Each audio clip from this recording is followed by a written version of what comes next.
সবাইকে শুভ স্বাধীনতা দিবসের প্রীতি শুভেচ্ছা ও ভালোবাসা জানাই। তো আজকে আমরা অনেক জায়গায় পতাকা উত্তোলন করে থাকি। আর যারা বাইক সাইকেল নিয়ে যারা ঘোরে, যারা বাইক রাইড করে, সাইকেল নিয়ে যারা ঘোরে, তো আমরা পতাকা লাগাই সামনে। পতাকা লাগিয়ে আমরা এদিক ওদিক ঘুরেই থাকি। এবার মেন ব্যাপারটা হচ্ছে কি, দেখা যায় যে আজকের পরে মানে কাল 16ই আগস্টে সেই পতাকাগুলোকেই রাস্তায়, ড্রেনে, নর্দমায়, জলে আমরা দেখতে পাই। এগুলো কারা ফেলে? আমরাই না ফেলছি। তো সবাইকে একটাই রিকোয়েস্ট করবো, যদি তোমরা দেশের পতাকা মর্যাদা যদি না রাখতেই পারো, তো একদিনের জন্য কিনে বাইক সাইকেলে লাগিয়ে তো ঘোরার কোনোই দরকার নেই। দেশের পতাকা মর্যাদার সাথে ঘরে রাখতে হবে, ঠিক আছে? তো আমাদের দেশ, আমাদেরকে রক্ষা করতে হবে। তো এটাই সবার কাছে আমি রিকোয়েস্ট করছি। তো এই জিনিসগুলো কেউ করো না।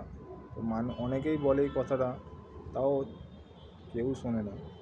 প্রায় সময় মানে বেশিরভাগ বছরই দেখা যায় যে দেশের পতাকা 16ই আগস্টে রাস্তায়, জলে, নর্দমায় এসব জায়গায় আমরা দেখতে পাই।